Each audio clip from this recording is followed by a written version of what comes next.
It all happened really quickly. When I was headed towards the ground, I was just thinking, this is really gonna hurt. My name is Jordan Hatmaker, and I survived a skydiving accident. In the beginning, I started skydiving just as a thrill, as a rush to get away from the mundane, normal day-to-day of life. But once I started skydiving, it became a lot more. I loved the community of skydivers, and also it gave me a huge sense of confidence and achievement. Not everyone will jump out of a plane by themselves. And then once I got to the ground, I just felt like this overwhelming sense of pride and accomplishment for what I had just done. In 2020, that's when I decided to get my skydiving license. And this was my 16th solo jump. And in the skydiving world, that's like super new. You're probably not really experienced until you reach about 100 jumps. The day of the accident, I was actually jumping with a new coach. I had never jumped with her before.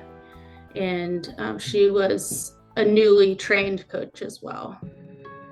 The jump was in Suffolk, Virginia. It was November 14th, 2021. It was a really nice day, like partly cloudy. I got there 1 or 2, and I did a first jump, and it went really well. Once I got back down, I was actually gonna leave because it was getting later in the day, but she asked if I wanted to do another jump, and I thought, why not? The first one went well.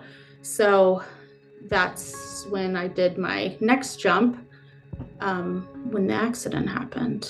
We went up in the plane, everything was fine, everything was great. Always anxious and nervous going up on the way up, but it's like everyone's really excited, and we all give high fives and fist bumps and do all of that. I do the drills that we had talked about on the ground. I did those during free fall. And then about, 4,500 feet in altitude, we tracked away from each other, which just means you kind of zoom away from each other because you don't want to pull your parachutes anywhere near one another, so they don't get tangled.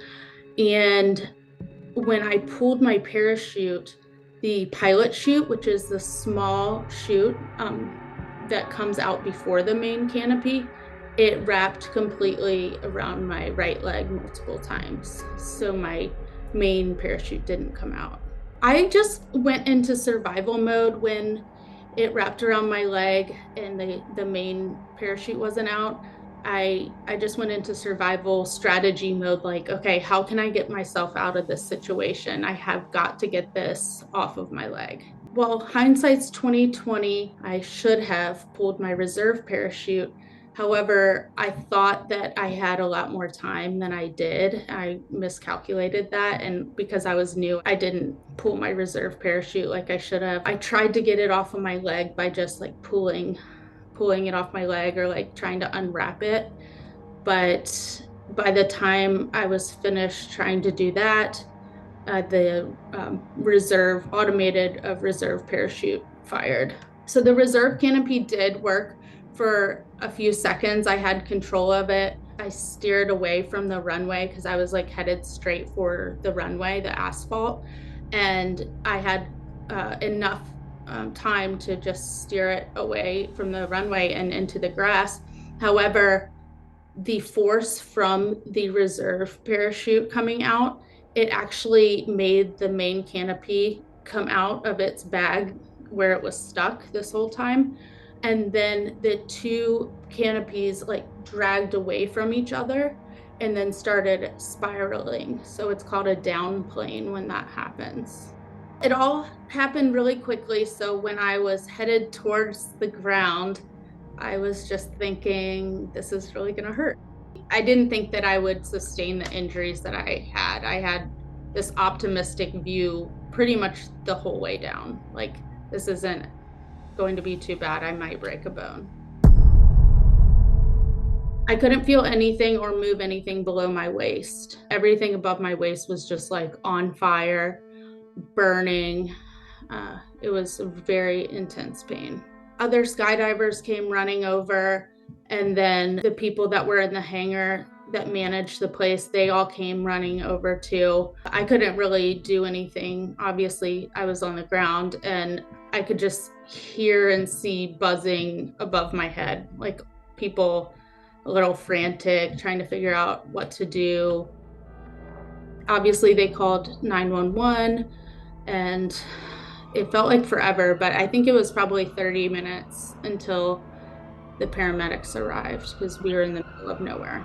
A helicopter ended up coming to get me. The paramedics, the ambulance, they knew it was more serious than expected, than just a leg break. I was at Norfolk General for a month. So besides my breaking my back and my leg, the spinal cord injury was the worst injury. The doctors weren't sure what my prognosis would be. And, you know, doctors are a little hesitant to say exactly what your recovery is going to be. They just said, you know, we're not sure if you're going to walk again, but, you know, you can move your toes a little bit now. And so we're thinking that this is great progress. You might regain some feeling in your legs and your lower body, but it's going to take time. I did some inpatient physical therapy and occupational therapy at the hospital as much as I could do with the level of paralysis that I had, but I was regaining a little bit of strength after the first couple weeks. So we really tried to work on it in the hospital at the very end. Here we go. Rolling out. Breaking out. We're good. Once I got out of the hospital, I had healthcare professionals coming to the house to help me shower and do all of that. I was super optimistic I would recover. I didn't ever see a chance that I wouldn't. 2.5 years later, I still have some side effects from the spinal cord injury that if anybody's had a spinal cord injury, they know that there's some internal organ dysfunction that normally happens. And I'm still dealing with that. I'm still going to pelvic floor physical therapy almost every week to try to work on that and regain some activity there. I've been to Mount Everest since then. I went a year after the accident. I've done lots of hikes. I did a tandem skydive this past fall. Just going about my normal life and just trying to continue to live it to the fullest. I'm not sure if I'll go skydiving alone ever again. It's not out of the realm of possibilities for me though. I've always been an open book, and the more I talk about something, the easier it gets for me. I've just had people reach out after sharing my story, and it makes me want to continue to share my story, just to help people going through injuries or whatever the case may be, a hard time in their life.